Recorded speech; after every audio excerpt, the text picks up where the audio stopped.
Yeah, so Buxton, second meeting in a week with North Ferriby United, wasn't it? This time away at their ground, and second time in a week, 1-1 draw, which is a bit frustrating really, because Reedy had said a couple of weeks ago, didn't he, that Ferriby were the only team they could really catch in the playoffs, and obviously they've missed out on some vital points in 2 games. Well, you look at the table now, Buxton are a little bit adrift, aren't they? There's a bit of work to be done now. I mean, they're sitting in 8th, I think, now, but they're 9 points behind Ferriby, and it's... You've got to say, looking at the league table, unless someone has a complete disastrous run in, the playoffs are out of the question. It really, is looking a bit difficult now, isn't it? I mean, I must admit. And Buxton have got... I mean, we looked at the fixtures the other day, didn't we? And Buxton have got quite a tough running compared to Ferriby, who have got a few... Well, of course, we've got to play Bradford Park Avenue, haven't we? Yeah, we've got Bradford and Matlock. we've got Retford tomorrow night, of course. I mean, they're in 4th, aren't they? So it's... Right, and now I believe Mark Reed got another goal. He did. Mark Reed opened the scoring for Buxton on 34 minutes, and that is now his 7th in 6 games.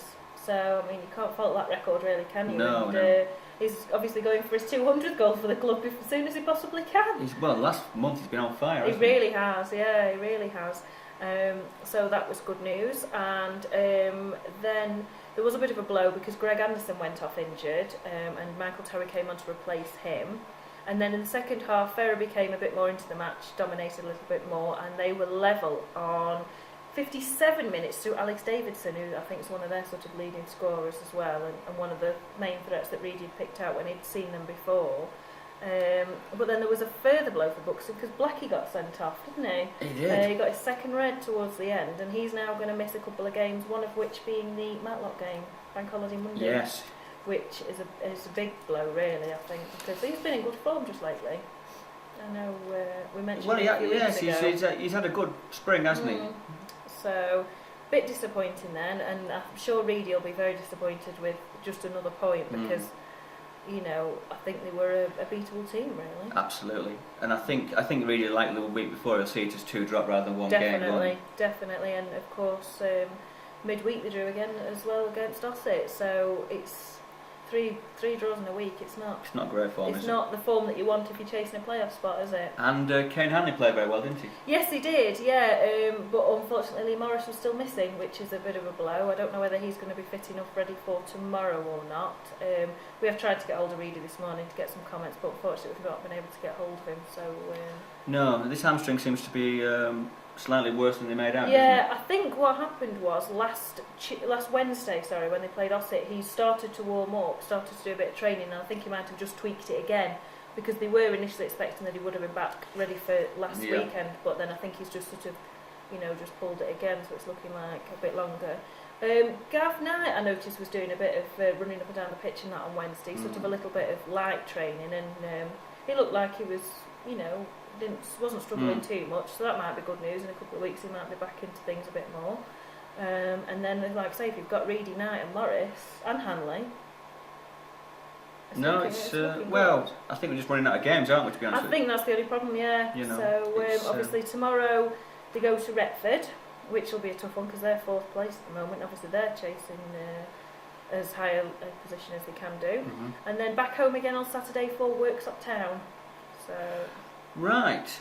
I suppose we should just say that the teams immediately above us, Kendal and Matlock, both won, didn't they? They did, yeah.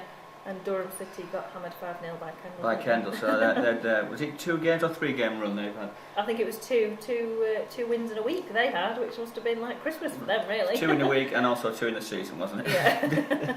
But they're still on 0 points, aren't they? They are. Well, it's, right, as Louise just mentioned before, we have been trying to get hold of John this morning to get up-to-date news, but we haven't been able to get hold of him, have we, really? No, I'm afraid not. We'll move on and just give us a quick rundown on how Glossop did. Glossop, yes. They managed to stage a pretty impressive comeback actually on Saturday. They hosted Ramsbottom United, their 4th place rivals, and they'd gone down twice, but twice managed to pull it back, and they eventually won 3-2.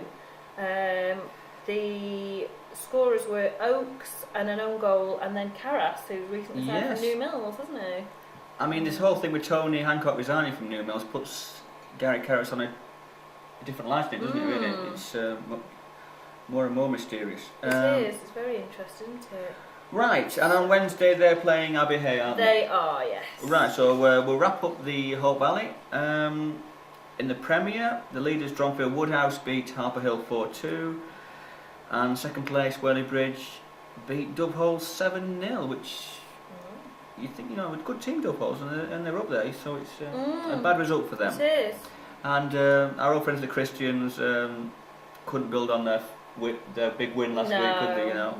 And they reverted to form, 6-1 defeated at Hayfield. Oh dear. Right, in the A division, the leaders Bradwell beat bottom side Queen 6-2, and second place Furnace were held to a 2-all draw with Bakewell, and third place Hathersage beat Dronfield Woodhouse 4-2. And in the B division, where is the B division? That's it. That is the B division. Yeah, sorry. Right. In the B division, leaders Edale won 6-0, and in the second versus third game, Yulegrave beat Bamford 3-2.